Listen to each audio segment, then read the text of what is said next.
So, has anybody, people here seen the film Pulp Fiction? That's quite a long time ago now, yeah. Yay. Anybody remember what the biblical passage that gets used in that film? Ezekiel 25:17.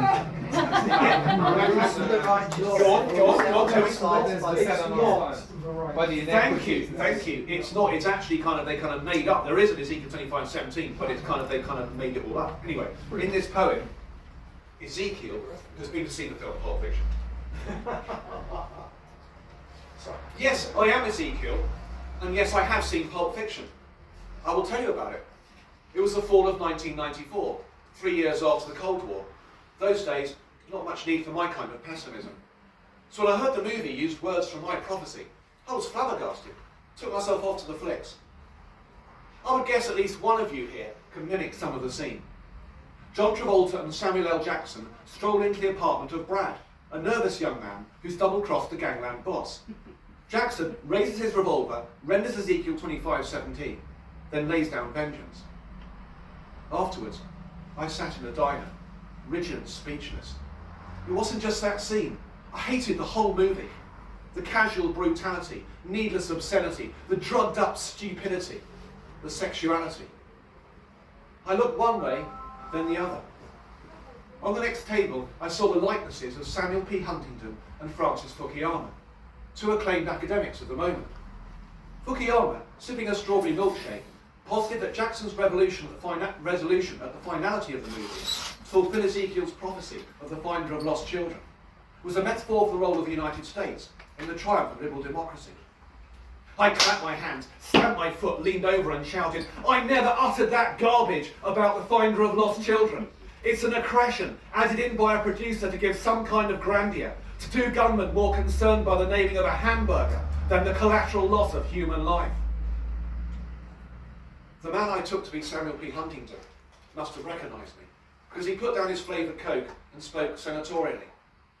"Mister, the stuff about the burgers, it's irony, marker of our civilization, a cultural shibboleth that unites us with our allies."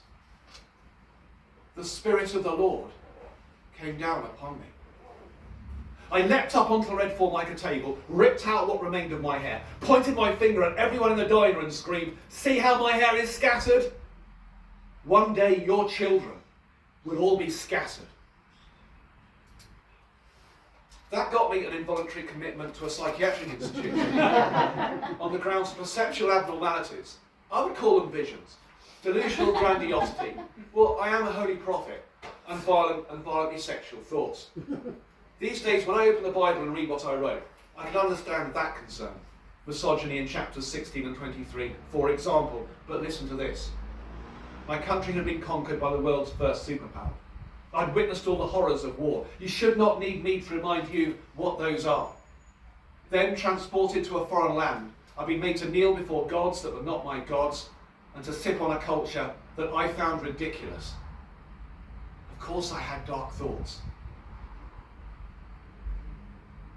Last week, 30 years later, I watched Pulp Fiction again, in my apartment on a personal computer. Now that I've lived in Babylon so long, swallowed so many antipsychotics, I can laugh at the humour. Harvey Weinstein was one of the producers. I was told by the people in the hospital that I may not actually be Ezekiel, just someone who's nervous about potency. I hope we can keep our freedom of speech, rule of law, and democracy, but open the wrong apartment door and their dry bones crash to the floor, shot through with sarcasm, not irony. If we can speak truth bravely, we can make those bones live, even in a valley of fear. I think we should all go home now. That's probably a good idea. Thank you.